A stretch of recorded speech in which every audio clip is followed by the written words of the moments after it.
Police Syed بیامتے bracket police officer ہیں، ان میں سے ایک اسپیشل فورسز کا بندہ ہے۔ ہماری جس ادنا سیل ایجنسی سے پیغام جاری ہوا ہے اس میں سر فہرست مون حسیب کا نام آیا ہے۔ وہ بیدی نونگ بریکٹ ادارہ چلاتی تھیں۔ ہم ان کو ایک کیس کے لیے ہائر کرنا چاہتے ہیں۔ ایجنسی ان کو شوٹ لانڈ کا ریٹرن ٹکٹ دے گی اور دیگر مراد کا شمار کوئی نہیں۔ انہیں ہمارے ساتھ معاہدے کے تحت کام کرنا ہوگا۔ ان میں سے ایک آفیسر اپنے آنے کا مدعا بیان کر رہا تھا، تب اس نے انتہائی درستگی کے ساتھ اپنی گیلی آنکھیں پونچھتے ہوئے بات کاٹ کر کہا۔ وہ جانتی تھی یہ لوگ اسی مون حسیب کا پوچھ رہے ہیں جو خدا داد غیر مادی قوت متحرکہ کی مالک تھی، مون حسیب نہیں ہے۔ اس کے تیور غضبناک ہو گئے تھے۔ تب آفیسر جیسے اور بھی حلیمی کے ساتھ کہنے لگے، محترمہ آپ کی طبیعت ٹھیک نہیں لگتی، برائے مہربانی مون حسیب کو بلا دیں۔ آپ کو شاید مون حسیب کا پتہ نہیں، وہ جو مینٹل ٹیلی گرافی اور کلیئر ویانس کی ماہر ہیں، وہ جو انسانی پوشیدہ۔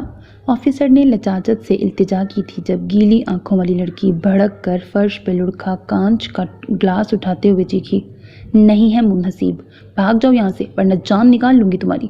وہ جنونی انداز میں فرش پہ پڑی ایک ایک چیز اٹھا کے ان پہ حملہ کرتی دھاڑ رہی تھی، اور وہ جیسے اس حملے پر تیار نہیں تھے۔ ایک دم خوف زدہ ہو کے الٹے قدموں بھاگنے لگے۔ ارے بھاگ چلو، یہ تو پاگل ہے، وہ چیختے ہوئے باہر کی طرف دوڑ رہے تھے جب گیلی آنکھوں والی لڑکی اذیت سے مسکرا دی۔ میں پاگل نہیں، میں تو منگشے ہوں، ڈوئچ لینڈ پہ قدم رکھنے والی شاہین کی منتظر۔ یہ ایک چمکتی ہوئی دھوپ سے گندھی دوپہر تھی۔ سورج بہت دنوں بعد جوبن پر نظر آ رہا تھا۔ آغاز اگست کی یہ سویر یورپ میں بہت خوشگوار تھی۔ افراہیم کی لیکسس 160 کلومیٹر فی گھنٹہ کی رفتار سے منہائم کو جانے والی آٹو بان پر دوڑ رہی تھی۔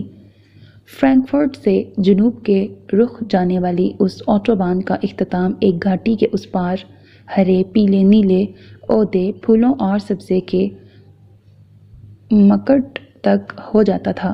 دور کہیں سبزے کے ٹیلے اور پرشکوا ڈھلان پوری آن بان سے دکھائی دے رہے تھے۔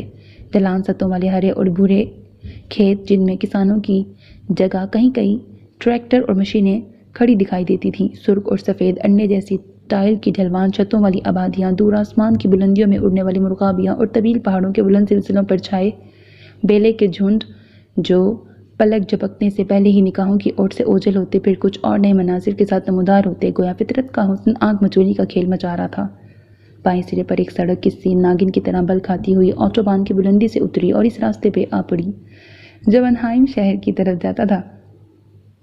درختوں، شاخوں اور بلند اونچی عمارتوں کی چوٹیوں پر وہاں کے معتدل مزاج سورج کی شعاعیں اب ہلکی سنہری پڑ رہی تھیں۔ شہر میں داخلی شاہراہ کے آس پاس دائیں بائیں بھورے اور گلابی پتھر کی اونچی دیوہی کل عمارتیں کس شان سے کھڑی تھیں۔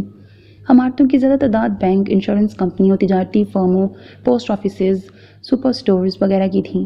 دور یہ سڑکوں کے درمیان سبزہ پھول اور قد آور درخت ترتیب سے لگے ہوئے تھے۔ اس ایونیو کے اختتام پر افراہیم کی لیکسس نصف دائرے کے محیط پر آ نکلی جس کا مرکز زرد پتھر کی نقاشی کا اعلیٰ ترین خوبصورت اور بلند و بھاری بھرکم مینار آب تھا۔ پھر اس سے کچھ اور آگے نصف دائرے کے نشیب میں ایک ایسا تلمساتی منظر دکھائی دے رہا تھا گویا اسے پھولوں کے ساتھ گوندھ دیا گیا ہو۔ یار پیچھے کچھ بونگے سینز تھے، وہ میں نے بہت جلدی پڑھے ہیں لیکن آگے بہت دیر تک یہ چل رہے ہیں تو تھوڑا چھوڑ کے آگے بڑھتی ہوں، ٹھیک ہے؟ کچھ پرانے حساب کتاب تھے، کچھ پچھلے دفتر تھے جنہیں کھولنے آیا تھا۔ ماضی کی گرد دھول جھاڑ کر بھولی بصری ایک کہانی میں پھر سے رنگ بھرنے آیا تھا۔ حالانکہ وہ کہانی کوئی بہت پرانی تو نہیں تھی، صرف 3 سال پہلے کا تو قصہ تھا۔ ابھی 3 سال ہی تو گزرے تھے مگر یہ 3 سال بھلا بھلائے جا سکتے تھے۔ 3 سال پہلے اس کے دل اور گھر پر قیامت کا وقت آیا تھا۔ 3 سال پہلے شاید اپنی پوری زندگی میں پہلی مرتبہ اس نے دکھ، غم اور اذیت کے زہر سے آشنائی حاصل کی تھی۔ اسے پہلی مرتبہ پتہ چلا تھا کہ دکھ دراصل ہوتا کیا ہے، غم کے گھاؤ کہتے کسے ہیں، مرد بھلا روتے کیسے ہیں، اور مرد کیا روتے بھی ہیں۔ وہ تو ان 3 سالوں میں کئی مرتبہ رویا تھا، کبھی گھٹ گھٹ کر، کبھی سب سے چھپ کر اور کبھی سرے محفل۔ وہ جب مالا کو دیکھتا تھا اس کے وجود میں دوڑتا خون جوش کھانے لگتا۔ اس کی خاموشی خون کے آنسو رلاتی تھی، اس کی پتھرائی بے رنگ آنکھوں کا حزن اس کے سب گھر والوں کی نیندیں اڑا چکا تھا۔ مالا کے غم نے ان سب کو بے حال اور نڈھال کر رکھا تھا۔ وہ پچھلے کئی سالوں سے خاموش تماشائی بنا ہوا تھا۔ مالا کے غم، خاموشی اور تنہائی کا زہر چپکے جانے کیسے اس کے رگوں میں خود بخود اترنے لگا تھا۔ پچھلے 3 سال وہ لمحہ بلمحہ ایک عہد کو اپنے وجود کے اندر مضبوط کرتا رہا تھا، اور یہ وہی عہد تھا جس کی مقناطیسی قوت اور طاقت اسے کھینچ کر منہائم لے آئی تھی۔ اس میں کوئی بہت سوجھ بوجھ یا دانائی نہیں تھی، مگر یہاں وہ ایک جامع منصوبہ لے کے آیا تھا، ایک طویل پلاننگ کے تحت آیا تھا۔ وہ مالا کے مجرم کا گریبان پکڑنے آیا تھا، وہ ظلم کرنے والے اس ظالم کے اس حسین شہر کی سرزمین پہ انتقام کے گرم اور زہریلے جذبات لے کے آیا تھا۔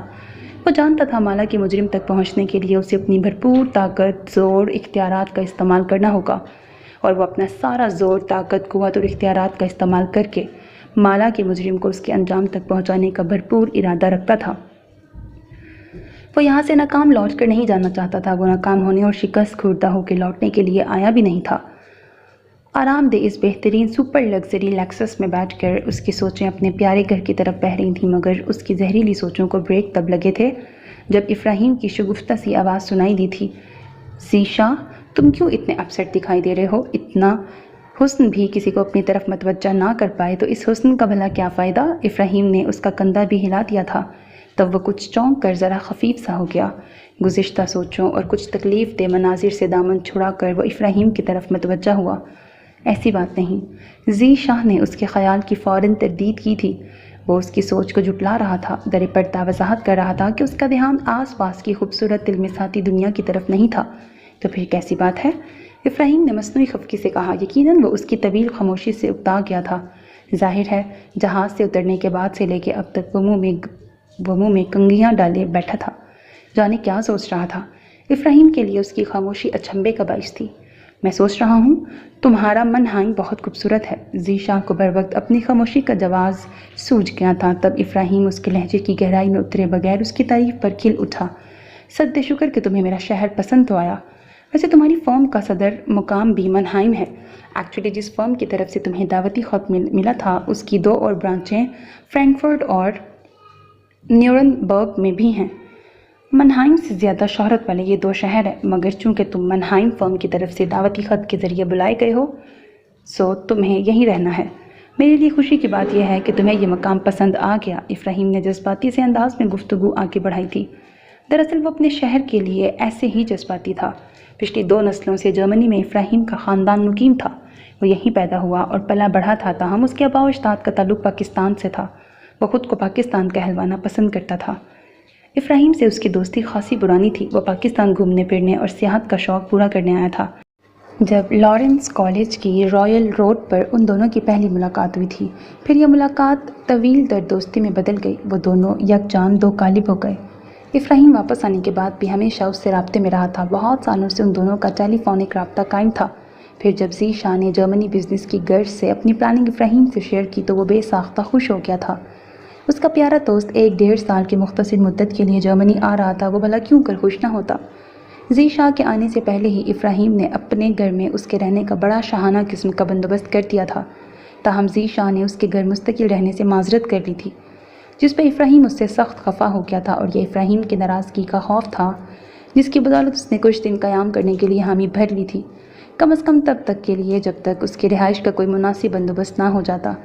افراہیم نے اسے کچھ یوں ڈراوا دیا تھا کہ یہاں ہیرلک فارم کے قرب و جوار میں جتنے بھی ہوٹلز تھے، اگرچہ رہائش و قیام کے لیے بہت اعلیٰ بہترین تھے، پرسکون، آرام دہ اور آسائشات سے لبریز، تاہم زیادہ قریب مک تھا جو انتہائی عمدہ، اعلیٰ اور شاندار ہوٹل گارنی تھا، یعنی ہوٹلوں کی اس قسم میں سے تھا جہاں سونے کا کمرہ اور صبح کے ناشتے کا بندوبست ہوتا ہے، علاوہ ازیں لنچ اور ڈنر کے لیے مارا پھرنا پڑتا ہے۔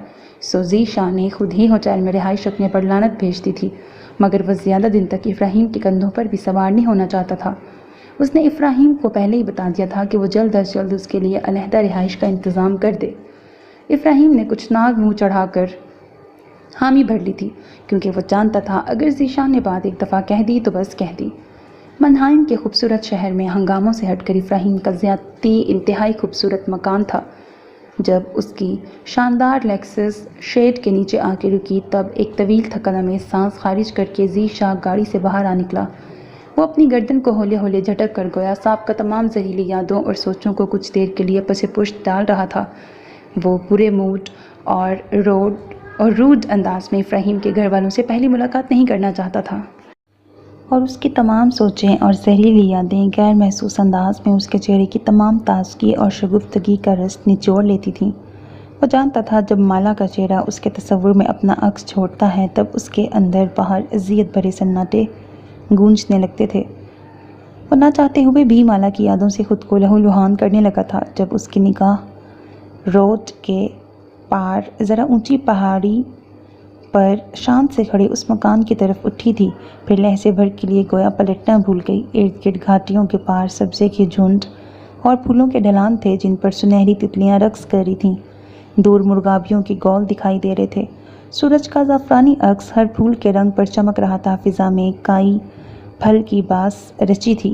عودے رنگ کا پہاڑی پھل درختوں کی شاخوں سے جھلک دکھلا رہا تھا۔ یہ ایک حسین تر اور نگاہ کو مبہوت کر دینے والا منظر تھا، مگر ذی شاہ کے دل کو دھڑکانے اور نگاہ کو منجمد کر دینے والا منظر پھولوں، پتھروں اور آس پاس کی ایک ایک شے سے قطعاً ہٹ کر بالکل الگ اور منفرد تھا۔ ذی شاہ کی زندگی گویا پہاڑی کے اس کنارے پہ ختم ہو گئی تھی، حالانکہ زندگی ختم کہاں ہوئی تھی، زندگی کی تو شروعات ہی اب ہوئی تھی یا پھر ہونے والی تھی۔ افراہیم کے ڈبل سٹوری گھر کے بالکل سامنے ہی وہ مکان تھا، انتہائی خوبصورت پتھروں سے آراستہ، جس کے سنہری دھوپ چمک رہی تھی۔ سفید مرغابیاں اس کے آس پاس رقص کرتی تھیں۔ احاطے میں چھوٹا سا حوض تھا، کبھی کبھار کوئی مرغابی اس حوض کے شفاف پانی میں چونچ مارنے آسمان سے اتر آتی تھی۔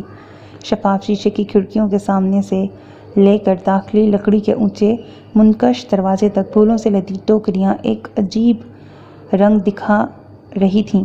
دراصل یہ ٹوکریاں یقیناً مٹی سے بھرے گملے تھے، مگر بظاہر ٹوکری کی شکل میں نظر آتے تھے اور پھولوں سے پور بھرے ہوئے تھے۔ ذی شاہ نے ایسی حسین ٹوکریاں آج تک نہیں دیکھی تھیں، مگر اسے ان ٹوکریوں نے ٹھٹکایا نہیں تھا۔ اور اس کے کنارے ایک پریوش حسینہ بیٹھی تھی۔ اس کی سوتی اسکرٹ میں ڈھیروں پھول تھے، جنہیں پتی پتی کر کے وہ پانی میں پھینکے جا رہی تھی۔ وہ اس کام میں اتنی محب تھی کہ کسی کی پرشوق اور حیران نگاہوں کا ارتکاز بھی اسے چونکانے کا باعث نہیں بن رہا تھا۔ ذی شاہ کو اس لڑکی کے حسن نے بھی اتنا مبہوت نہیں کیا تھا جس قدر اسے لڑکی کے چہرے پر پہلے حزن و ملال اور عجیب سے کرب نے کیا تھا۔ دراصل لمحے بھر کے لیے اسے لڑکی کا چہرہ بالکل مالا جیسا لگا تھا، ویسا ہی حزن کے سایوں سے اٹا ہوا، ویسے ہی دکھ کی دھول سے غبار آلود۔ لمحے بھر کے لیے اسے لڑکی کے چہرے پر مالا کا گمان ہوا تھا، حالانکہ وہ مالا تو نہیں تھی، مگر اس پر ذی شاہ کو مالا ہی نظر آ رہی تھی۔ سب سے زیادہ حیران وہ تب ہوا جب اس لڑکی کا بھیگا چہرہ نگاہوں کی زد میں آیا۔ وہ بے آواز رو رہی تھی، اس کے شفاف آنسو حوض کے پانی میں بارش کے قطروں کی مانند بوند بوند گر رہے تھے، جانے وہ کس اذیت اور دکھ میں مبتلا تھی۔ لمحے کے 1000ویں حصے میں ذی شاہ کو اس لڑکی پہ ڈھیروں ترسانے لگا۔ اس نے اپنے دل میں اس انجان روتی ہوئی لڑکی کے لیے ڈھیروں ہمدردی محسوس کی تھی، جانے ابھی وہ اور کون سے جذبات اجنبی سی اس لڑکی کے لیے محسوس کرتا کہ وہ ایک دم سارے پھول حوض میں اچھال کر پانی کو گھورتی ہوئی زیر لب بڑبڑاتی نظر سے اوجھل ہو گئی۔ وہ جو آنکھیں پھاڑے منجمد کھڑا اب خالی حوض کے کنارے کو گھور رہا تھا، افراہیم کی بے ساختہ ہنسی کی آواز سن کر چونک گیا۔ پھر اس نے نگاہیں موڑ کر شیڈ کے نیچے کھڑے افراہیم کو دیکھا۔ وہ اس کا سارا سامان کار کی ڈگی میں سے نکال کے جانے کا اندر پہنچا آیا تھا، اور اب اس کی نگاہوں کے تعاقب میں دیکھتا ہوا ہنس کر لوٹ پوٹ ہو رہا تھا۔ اسے بے تحاشا ہنستے دیکھ کر ذی شاہ قدرے خفت زدہ رہ گیا تھا، مگر اس کی ہنسی پھر بھی تھم نہیں رہی تھی۔ جب وہ شرمندگی کی دلدل میں گوڑے گوڑے ڈوب چکا تھا، افراہیم نے پیٹ پکڑ کر سنبھلتے ہوئے سرخ چہرے پہ ہاتھ پھیرتے بمشکل کہا، تیرا بھی کوئی قصور نہیں دوست، جرمنی میں ایسا حسن اور ایسا خپتی آئٹم کہیں نہیں ملے گا، نہ نظر آئے گا۔ تو جیب بھر کے دیکھ لیتا، اب دوبارہ جانے یہ کب نظر آئے گی، ایک دم خپتی اور پاگل ہے۔ افراہیم کو پھر سے ہنسی کا دورہ پڑ گیا تھا، یقیناً وہ اس کی نظروں کے ارتکاز کو انجوائے کر رہا تھا۔ اسے پاگلوں کی طرح ہنستے دیکھ کر ذی شاہ نے اپنی خفت مٹانے کے لیے فوراً جواب دیا تھا، فی الحال تو مجھے اس آئٹم سے بڑھ کے پاگل دکھائی دے رہا ہے۔ وہ اسے گھورتا ہوا اب بڑی ڈٹائی کے ساتھ اسی منقش دروازے کو دیکھنے لگا جہاں سے وہ خپتی لڑکی گزر کے اندر کی طرف گائی ہوئی تھی۔ ہاں، ابھی ایک نظر دیکھ کر یہ حال ہے، یعنی اپنے جگری یار کو پاگل کہہ دیا۔ افراہیم اور بھی نہ جانے کون سے چٹکلے چھوڑتا، مگر اس کے چٹکلوں کو افراہیم کی معطر یعنی ماں نے بریک لگا دیے تھے۔ وہ اسے ڈپٹتے ہوئے بڑے بھرپور انداز میں ذیشا کو ویلکم کہہ رہی تھیں۔ جانے وہ کب اندرونی حصے سے باہر آئی تھیں۔ خوش آمدید بیٹے، اندر آؤ۔ اس احمق کی باتیں تو پوری رات ختم نہ ہوں گی اور تمہیں یہ یہیں کھڑا رکھے گا۔ افراہیم کی جرمن مدر، جو اب آدھی سے بھی زیادہ پاکستانی نظر آتی تھیں، اسے بازو سے تھام کے اندر لے گئیں۔ جب وہ داخلی دروازے سے اندر آیا تب اس کے اوپر کوئی نرم نرم خوشبودار چیز کسی پھوار کی مانند گری تھی۔ ذیشا نے غور کیا تو پتہ چلا کہ ایک مستطیل قسم کی پھولوں سے لدی ٹوکری دروازے کے اوپر اس رخ سے لگائی گئی تھی کہ جب کوئی مہمان پہلی مرتبہ گھر میں داخل ہوتا، یہ پھول جھک کر اس کا استقبال کرتے۔ اپنے اتنے بہترین استقبال پر وہ کچھ پل کے لیے تو مبہوت رہ گیا، پھر اسے ایک این سیل سیمر میں بٹھایا گیا تھا۔ یہ نہایت دیدہ زیب فرنیچر سے سجا کمرہ تھا، بہت آرام دہ دیوان سجے تھے، یہاں بھی اسے جگہ جگہ پھول نظر آ رہے تھے۔ کرسٹل کے گلدان سے لے کے دروازے کے پاس رکھی ڈسٹ بین کی ٹوپی تک میں تازہ پھول سجے تھے۔ وہ بھی ارد گرد کا ٹھیک طرح سے جائزہ بھی نہیں لے پایا تھا جب اسے ٹھنڈے مشروبات پیش کیے گئے۔ انگور، کائی پھل اور ناریل کا مشروب تھا۔ ذیشا کو ناریل کا مشروب پسند تھا۔ اس نے 2 بلورین لمبے پتلے گلاس اطمینان سے خالی کر دیے تھے۔ مشروب پیش کرنے والی معطر خود تھیں، تاہم کھانے کے لیے اسے ایک دبلی پتلی انتہائی سفید لڑکی بلانے کے لیے آئی تھی۔ اس کے بال اخروٹی رنگ کے تھے، شکل میں وہ معطر جیسی لگتی تھی، نیلی آنکھیں، سرخ ہونٹ اور گوری رنگت۔ انہوں نے بتایا یہ ان کی بیٹی ایمل تھی، اور ایمل بہت باتونی تھی، اسے انگریزی نہیں آتی تھی، اردو ٹوٹی پھوٹی بول سکتی تھی، تاہم اپنی مادری زبان ڈچ فراٹے سے بول رہی تھی۔ چونکہ ذیشا کو ٹرکش اور اطالوی زبان کی سمجھ بوجھ نہیں تھی، سو بس وہ ایمل کے ہلتے بھرے بھرے سرخ ہونٹوں کو ٹرین کی سی رفتار میں ہلتے دیکھ رہا تھا۔ پھر شاید معطر نے تنگ آ کر ایمل کو ڈپٹا تھا۔ برائے مہربانی آہستہ بولو۔ ان کے ڈپٹنے پر وہ چابی والی گڑیا کی طرح بالکل ساکت ہو گئی تھی۔ پھر کچھ دیر کی خاموشی کے بعد ایک مرتبہ پھر سابقہ انداز میں بولتے ہوئے اٹھ گئی۔ آپ سے مل کے خوشی ہوئی۔ وہ ماں کی خفگی کا تاثر مٹاتی اب خاصی مدبر لگ رہی تھی۔ ذیشا اس کے بارے میں کوئی رائے قائم نہیں کر سکا تھا کیونکہ وہ جلدی اٹھ گئی تھی، یقیناً مزید ڈانٹ سننا نہیں چاہتی تھی۔ ذیشا کو محسوس ہوا تھا اسے ماں کا ٹوکنا کتنا برا لگا ہے۔ وہ اسے کچھ باتونی اور جذباتی سی لگی تھی، اس کی چھوٹی بہن بندیا کی طرح۔ وہ بھی چھوٹی چھوٹی باتوں پر اسی طرح برا منا لیتی تھی۔ ایمل کے جاتے ہی معطر نے اسے بہت محبت سے کہا تھا، پہلے تم فریش ہو جاؤ، پھر کھانا لگاتی ہوں۔ انہوں نے اس کی تھکن کے خیال سے کہا تھا۔ افراہیم کی ماں بہت نرم مزاج، شائستہ اتوار اور بیٹے سے بڑھ کر مہمان نواز تھیں۔ افراہیم شکل و صورت میں ان سے مختلف تھا، یقیناً اپنے والد جیسا تھا۔ گندمی رنگت، کالی آنکھیں اور کالے بال رکھتا تھا، جبکہ مزاج اس کا ماں کی طرح تھا۔ وہ گھر والوں کے مزاج پہ غور کرتا معطر کی ہمراہی میں ایک انتہائی پرتعیش ماسٹر بیڈ روم میں آ گیا تھا۔ بیڈ روم کیا تھا، گویا کسی ہوٹل کا آرام دہ کمرہ تھا۔ اس کے پیروں تلے کھلتے ہوئے عنابی رنگ کا انتہائی نرم قالین بچھا تھا۔ فرنیچر کے ہم رنگ سفید چمکیلی بیڈ روم چیئر بھی تھی۔ دیوار گیر الماری بھی سفید رنگ کی تھی، بیڈ شیٹ کا کلر بھی سفید تھا۔ ایسی اجلی بے داغ چادر بچھی تھی کہ ذیشا کچھ تذبذب کا شکار ہو گیا۔ بھلا اتنے اجلے شفاف بے سلوٹ بستر پر سو کر اسے خراب کیا جا سکتا تھا؟ کمرے میں یہاں بھی سفید مستطیل ٹوکری موجود تھی جس میں رنگا رنگ گلاب سجے تھے، بہت بھینی اور معطر خوشبو نتنوں سے ٹکرا رہی تھی۔ ایسا رومانوی ماحول تھا اور اس کی سجاوٹ میں کسی آرٹسٹک ذہن کا کمال نظر آتا تھا۔ ذیشا متاثر ہوئے بغیر نہ رہ سکا۔ ایک طائرانہ نظر میں ہی اس نے پورے کمرے کا جائزہ لے لیا تھا۔ اس نے دیکھا تھا کمرے کی واحد کھڑکی کے شیشے بھی سفید تھے جس کے آگے پردہ تھا۔ سفید ٹائلوں کی مہین نازک سی جالی تھی، سفید نائلون کی مہین نازک سی جالی تھی۔ ذیشا نے مڑ کر غیر ارادی طور پر داخلی دروازے کو دیکھا تھا جس پر خشک خط تحریر میں کچھ لکھا تھا۔ کیا لکھا تھا یہ ذیشا کو ہرگز سمجھ نہیں آیا تھا، تاہم وہ تحریر کی طرف دیکھے بنا نہ رہ سکا۔ ویلکم مین ان منہائم۔ بہت زیادہ غور کرنے کا اسے وقت نہیں مل سکا تھا۔ معطر نے اس کی مشکل کو آسان کر دیا تھا۔ وہ اس کی نگاہوں کا ارتکاز محسوس کر کے خود ہی بتانے لگی تھی۔ افریشم نے تمہیں منہائم میں خوش آمدید بولا ہے۔ وہ اسے وضاحتی انداز میں بتا کے واش روم کا ہینڈل گھما کے مزید بتا رہی تھی۔ کمرے کے ایک کونے میں باد سمر یعنی غسل خانہ تھا، ویسا ہی شفاف، صاف، چمکتا ہوا، لشکاریں مارتا ٹب اور شیشوں کی جگمگاہٹ کے ساتھ ٹھنڈے اور گرم پانی کی سہولت بھی میسر تھی۔ وہ معطر کہ اب ریشم نے تمہیں منہائم میں خوش آمدید بولا ہے جیسے جملے پر غور کرتا سب سے پہلے فریش ہونے کے لیے واش روم چل دیا تھا۔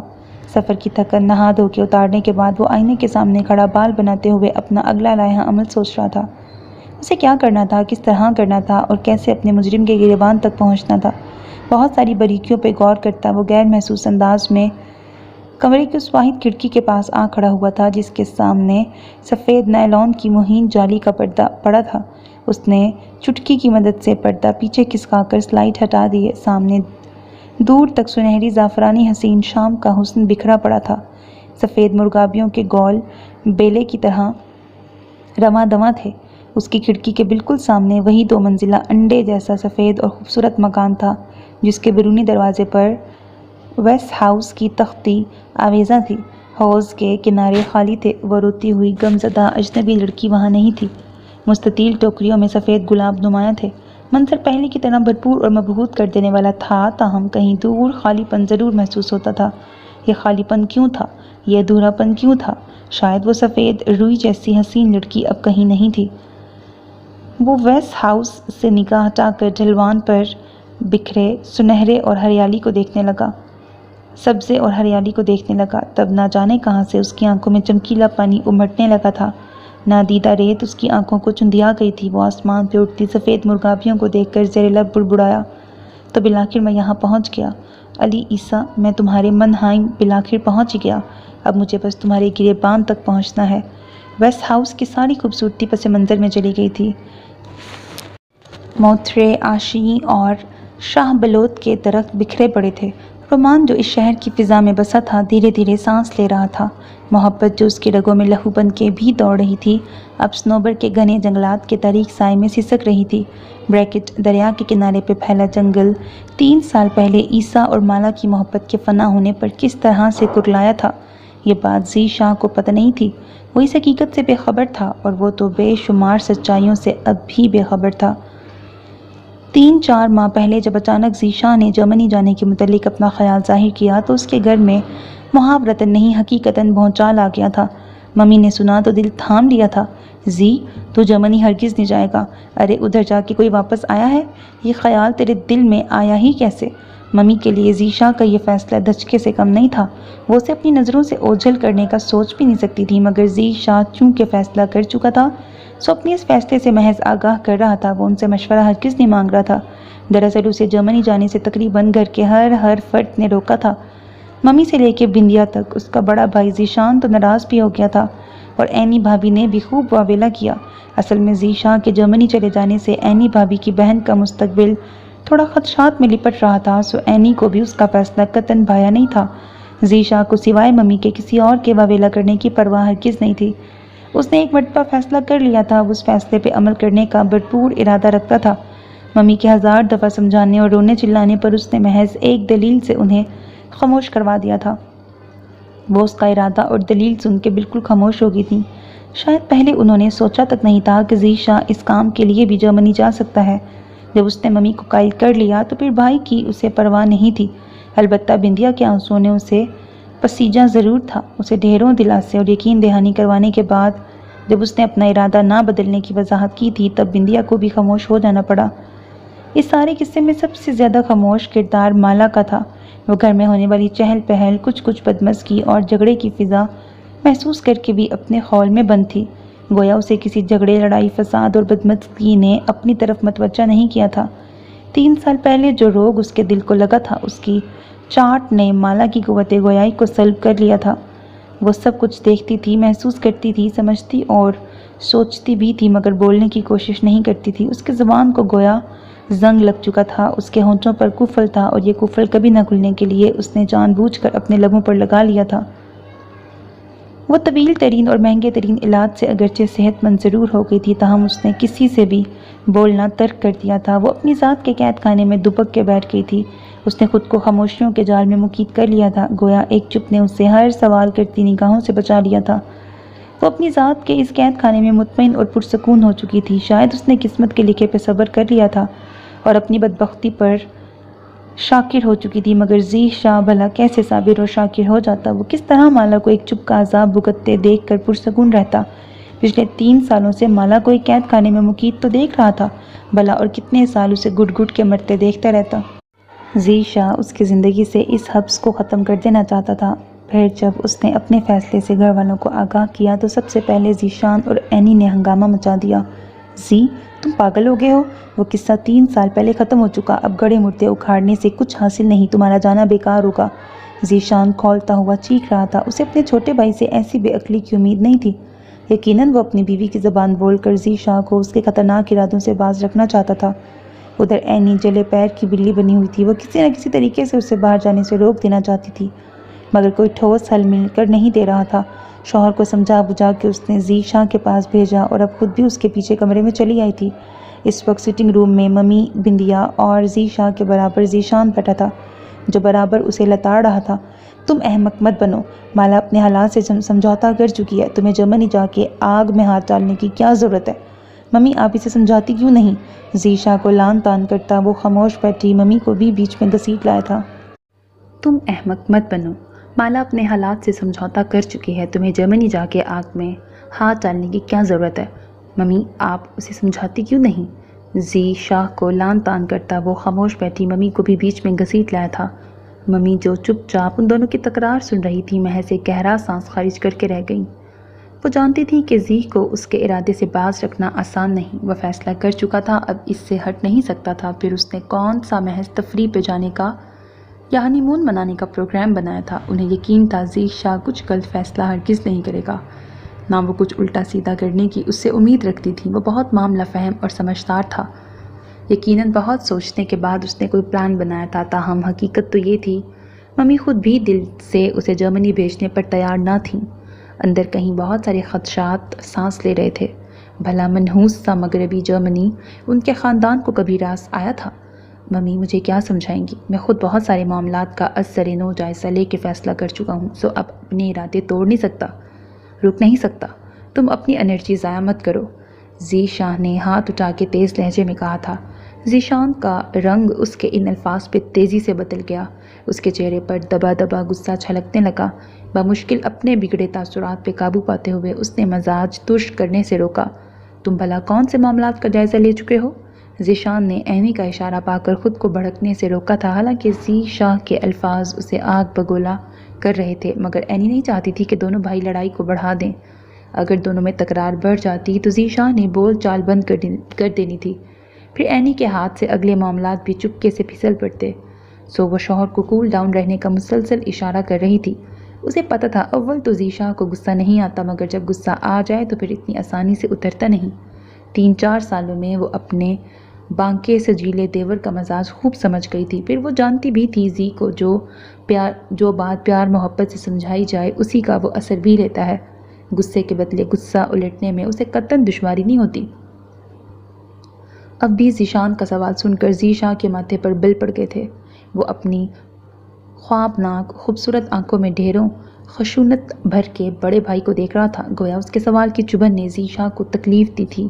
بات تو تم ایسے کر رہے ہو گویا تمہیں کچھ پتہ ہی نہیں، لوٹی پیٹی بہن کے نصیب پر شاکر ہو کے بیٹھ جانے والے، کیا تمہیں اتنی توفیق بھی نہیں ہوئی تھی اپنی بہن کے مجرم سے فون پہ ہی کچھ حساب کر لیتے؟ کم از کم اتنا تو اس بے غیرت سے پوچھتے، کس جرم کی پاداش میں اس معصوم کو ایسی سزا سنائی ہے؟ آخر کون سی خطا مالا سے سرزد ہوئی تھی؟ آخر اتنا پوچھنے کا حق تو تم رکھتے تھے نا؟ ذی شاہ کے غضبناک لہجے میں عجیب دکھ ہلگورے لے رہے تھے۔ اس کے الفاظ نے جہاں ذیشان کو مشتعل کیا تھا، وہیں اینی کی گوری رنگت دہک اٹھی تھی۔ وہ جو کب سے بھیگی بلی بنی بیٹھی تھی ایک دم بھڑک اٹھی۔ تمہارے کہنے کا مقصد یہ ہے کہ جو کچھ بھی مالا کے ساتھ ہوا وہ ہم نے کروایا؟ اینی کے بکواس نے ممی سمیت ذی شاہ کو بھی بھڑکا دیا تھا۔ اس کے کچھ بولنے سے پہلے ہی ممی پرنم اور دھیمی آواز میں بول پڑی تھی، بہو تم بات کو غلط رنگ مت دو، اچھی طرح سمجھ رہی ہو جو کچھ ذی شاہ کہہ رہا ہے، اور ذی غلط نہیں کہہ رہا۔ ممی کے الفاظ نے جہاں اینی کا منہ بند کروایا تھا، وہیں ذیشان پھر سے بھڑک اٹھا۔ ممی آپ ذی کی حمایت کر رہی ہیں، یہ کیا ٹھیک کہہ رہا ہے؟ 3 سال پہلے آخر حالات کیسے تھے جو میں حساب کتاب لینے اس بے غیرت کے پاس جرمنی بھاگتا، جس کی شکل تک ہم نے دیکھی نہیں؟ پھر جب ماں لالوٹی پیٹی واپس آئی تھی تب اس کے حالات جان کر ڈیڈی کو ہارٹ اٹیک ہو گیا تھا۔ بعد میں مالا کی بیماری کے ساتھ ڈیڈی کی موت کا اچانک ملنے والا دھچکا سہتے ہوئے کسے جرمنی جانے کا ہوش رہا تھا۔ پھر زی بھی تو کراچی سے واپس آ چکا تھا، یہ کیوں نہ مالا کے مجرم سے دو ہاتھ کرنے گیا؟ اب جب وقت بدل گیا، ساتیں گزر گئیں، غم کی بھاری گھڑیاں کھسک گئی ہیں، ہمیں بھی صبر آ گیا ہے، پھر گھڑے مڑتے اکھیڑنے کا کیا فائدہ؟ اس کا جانا سراسر بیکار ہے۔ یہ کس طرح جرمنی جائے گا؟ پھر اس دلیل کو ڈھونڈے گا کیسے؟ ہمارے پاس تو اس دلیل کی ایک تصویر بھی نہیں، ہم میں سے کسی نے اس بغیرت کو دیکھا تک نہیں تو اس کے گریبان تک کیسے پہنچ پاتے؟ اور جس نے اسے دیکھ رکھا ہے وہ کچھ بولنے سے ہی معذور ہو چکی ہے، جانے اس معصوم پہ کیا بیتی تھی۔ سوچتا ہوں تو خون کھولنے لگتا ہے۔ ذیشان کی آواز حقیقت میں بھرا گئی تھی، اس کی آنکھوں میں گرد اڑنے لگی تھی۔ اجڑی بہن کی حالت پر صبر شکر کرنا آسان نہیں تھا، مگر وہ بھی کیا کرتا؟ کئی طرح کی بیڑیوں میں جکڑا تھا اور ایک بیڑی تو اینی کی صورت میں تھی، وہ اسے تنہا بھلا کہیں جانے دے سکتی تھی، خصوصاً جرمنی تو وہ کسی صورت نہ ذیشان کو بھیجتی۔ بھلا جرمنی جا کر کوئی واپس آیا تھا؟ اس کی ساس خود بتاتی تھیں، ان کا دیور سالوں پہلے جرمنی گیا تو وہیں کا ہو کے رہ گیا۔ پیچھے ماں مری، باپ مرا، بڑی بہن مر گئی، مگر جانے والا کبھی نہ لوٹا۔ حالانکہ سمندر پار بیٹھ کر اپنوں کی یاد میں رونے والی کی روح تو یہیں کہیں کرلا رہی تھی۔ پھر بیچ میں کئی سال گزر گئے تھے کہ اچانک ان کا دیور واپس لوٹ آیا، مگر چہرے پر پہلے سی جوانی نہیں تھی، بہار نہیں تھی۔ وقت نے آزما کر جوانی کا رس نچوڑ لیا تھا۔ بالوں میں چاندنی اتر آئی تھی، مضبوط چوڑے کندھے جھک گئے تھے۔ بڑھاپے کا موسم بڑا اداس کر دینے والا تھا۔ پھر بھلا کیا ہوا تھا؟ کس طرح سے ہوا تھا؟ 3 سال پہلے کا تو قصہ تھا، اس نے کئی راویوں کی زبان سے سنا تھا، مگر ہر دفعہ سنتے ہوئے الگ ہی جذبات ہوتے تھے، کبھی افسردگی، کبھی لطف، کبھی رشک، کبھی کرب۔ وہ 3 سال پہلے کے واقعات از سر نو ذہن میں تازہ کر رہی تھی جب اچانک ذیشان کی آواز اسے اپنی طرف متوجہ کر گئی۔ 3 سال سے اسے کھوج رہا ہوں، 3 سال سے اس کے گریبان تک پہنچنے کی پلاننگ کر رہا ہوں، یہاں بیٹھ کر سوائے سوچنے کہ ہم کچھ نہیں کر سکتے، سو میں نے جرمنی جانے کا فیصلہ کر لیا ہے۔ ذیشان غیر جذباتی، ٹھوس اور مستحکم لہجے میں بولا تھا۔ تب ذیشان حد سے زیادہ بے چین ہو گیا، اور پہلو تو اینی نے بھی بدلا تھا۔ آخر فائدہ کیا ہوگا؟ جو اس ظالم ناپاک غلیظ گدھ نے کرنا تھا کر دیا، تمہارے اس سفر سے حاصل کیا ہوگا؟ ذیشان کا سوال بہت کڑوا اور حقیقت سے قریب تر تھا، سو ممی سمیت بندیا کی خاموش نظریں بھی ذیشان کے چہرے کا طواف کر رہی تھیں۔ وہ کچھ دیر سوچنے کے بعد سنجیدگی سے بولا، کم از کم اندر لگی آگ تو بجھ جائے گی، انتقام کے شعلوں پر چھینٹے پڑ جائیں گے، اور سب سے بڑی بات، میں کچھ حقائق ضرور جان لوں گا۔ آخر ہنستے بستے گھرانے میں اچانک آگ کیسے لگ گئی؟ کیا تم لوگوں کے ذہنوں میں سوال نہیں اٹھتے؟ ہماری بہن شادی کے 6 مہینے اپنے شوہر کے ساتھ خوش باش رہتی ہے، اور پھر اچانک ایک رات سب کچھ بدل جاتا ہے۔ آخر اس رات ہوتا کیا ہے؟ مجھے اس رات تک پہنچنا ہے، مجھے حقائق ڈھونڈنے ہیں، مالا کے مجرم کو انجام تک پہنچانا ہے۔ اس کے لہجے سے شعلے لپک رہے تھے، آنکھ سے سرخی بہہ رہی تھی، اس کے ارادے چٹان کی طرح مضبوط تھے۔ ان ارادوں کو بھلا ذیشان توڑ سکتا تھا، مگر وہ اسے روک تو سکتا تھا، سمجھا تو سکتا تھا۔ ہم نے پہلے مالا کو جرمنی بھیج کر کتنا نقصان اٹھایا ہے، اب تمہیں بھیجنے کا حوصلہ نہیں۔ خود سوچو، اگر تم مالا کے مجرم سے انتقام لے بھی لیتے ہو تو اس سے ہمیں کیا حاصل ہوگا؟ نہ مالا کی خوشیاں لوٹیں گی، نہ اس کے ماتھے پر لگا بدنما داغ دھل جائے گا۔ پھر بھلا کیا فائدہ اتنے عذاب سہنے کا؟ ذیشان نے ٹوٹے پھوٹے لہجے میں کہا تھا۔ وہ کسی بھی طرح زی کو وہاں جانے سے روکنا چاہتا تھا، کچھ اینی کی طرف سے مجبور تھا اور کچھ چھوٹے بھائی کی فطرت سے بھی آگاہ تھا۔ وہ جس کام کے پیچھے پڑ جاتا اسے کبھی ادھورا نہیں چھوڑتا تھا۔ پھر تو یہ مالا کے لیے اس کی خوشی اور زندگی کے قاتل سے حساب لینے کا معاملہ تھا، وہ بھلا رک سکتا تھا؟ میں فائدہ اور نقصان سوچ کر تو ہرگز نہیں جا رہا، میں نے خسارے اٹھائے ہیں، اور نقصان، ذلت اور کرب ہی اس کی جھولی میں ڈالوں گا۔ اگر ہماری جان پچھلے 3 سال سے سولی پر لٹکی ہے تو علی عیسیٰ بھی سکھ نہیں پائے گا، یہ میرا خود سے وعدہ ہے۔ اس کی زندگی بھی جہنم بنا کے آؤں گا۔ اس نے گویا بات ختم کرتی تھی، وہ مزید اس موضوع پر نہیں بولنا چاہتا تھا، سو اٹھ کر باہر چلا گیا۔ ذیشان کے جاتے ہی اینی کو زبان لگ گئی تھی، وہ ذیشان پہ غصہ کر رہی تھی اور ساس کو کھری کھری سنا رہی تھی، اسے بھی تو اپنا غصہ الٹنا تھا۔ اس کے دماغ میں آپ نے خناس بھرا ہے، آپ کے آنسو، سسکیاں، آہیں اور مالا کے لیے ہر وقت کے رونے نے آج زی سے یہ فیصلہ کروایا ہے، یہ سارا کیا دھرا آپ کا ہے۔ نہ آپ اپنے روز روز کے رونے کو اس کے کانوں میں انڈیلتی، نہ وہ مجبور ہو کر علی عیسیٰ سے انتقام لینے کا سوچتا۔ آخر مالا کی نحوست کون سا دن دکھائے گی؟ اگر ذیشان باہر چلا گیا تو جانے کب لوٹے گا؟ میری بہن کے معاملے کو آپ نے لٹکا رکھا ہے، میں آپ سے کہہ دیتی ہوں، زی کے باہر جانے سے پہلے آپ کو کوئی فیصلہ کرنا ہوگا۔ اینی کی اصل کھولن کا سبب کھل کر سامنے آ گیا تھا۔ اسے اپنی بہن آنیا کی فکر کھائے جا رہی تھی۔ اتنے عرصے سے ماں بہن کو زی کے حوالے سے امید دلا رہی تھی، اب اس کے اچانک جرمنی جانے کے فیصلے نے گویا معاملہ بگاڑ کے رکھ دیا تھا۔ زی شاہ کو جرمنی جانے سے روکنا تو آسان نہیں تھا، تاہم وہ ذیشان کو مجبور کر کے کچھ اور تو سوچ سکتی تھی، مگر اس کی سوچ کی خوشگواریت کو بندیا کی تلخ آواز نے ختم کر دیا تھا۔ وہ ایک جھٹکے کے ساتھ اس کی طرف متوجہ ہوئی تھی۔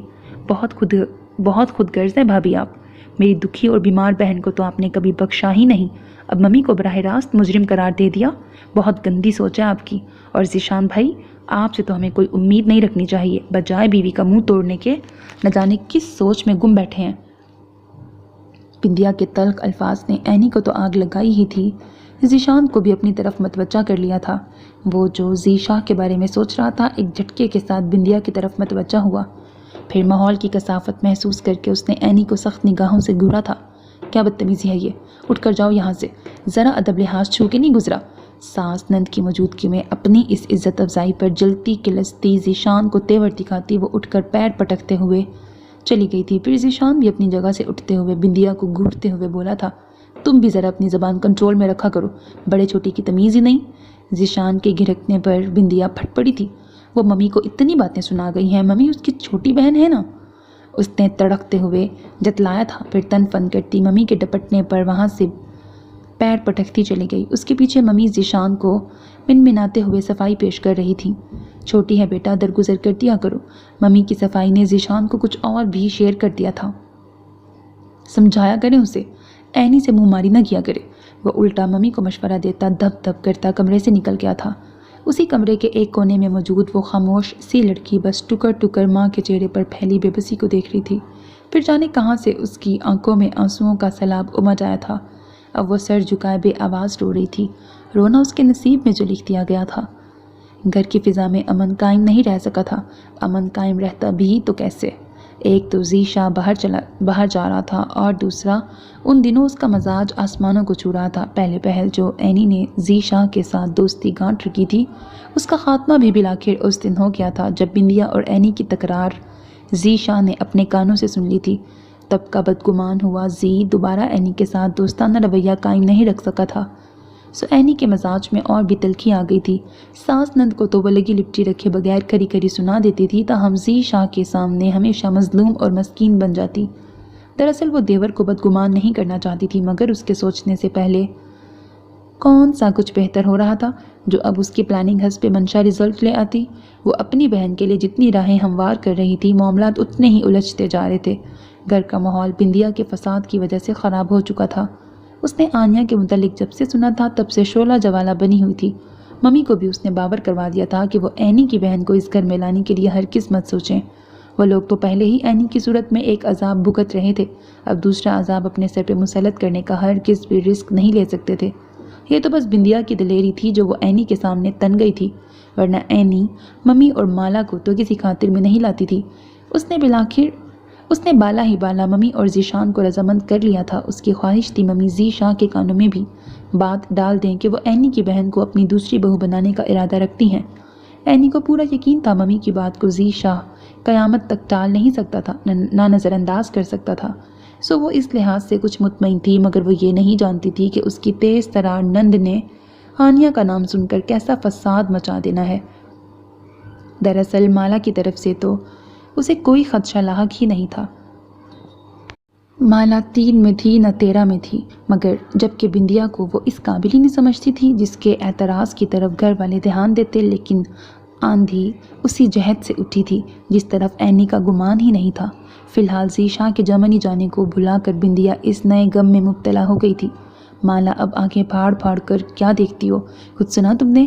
اینی بھابھی زی شاہ بھائی کے لیے اپنی بہن آنیا کو لانے والی ہیں، دیکھنا کل کو زرشام بھائی کے لیے اپنی کسی بھانجی کو اٹھا لائیں گی۔ بندیا نے غضبناک ہو کر ہاسٹل میں مقیم اپنے تیسرے بھائی کا ذکر بھی کیا جو تعلیم کے حصول کی خاطر ہاسٹل میں رہ رہا تھا، مگر یہ ذکر مالا کو کون سا بولنے پر اکسا سکتا تھا؟ وہ اب بھی بے دہانی سے ٹکر ٹکر دیکھ رہی تھی، گویا اس کی باتیں سمجھنے کی کوشش کر رہی تھی۔ حالانکہ سمجھ تو اسے آ رہی تھی، مگر وہ جواب دینا یا بولنا نہیں چاہتی تھی۔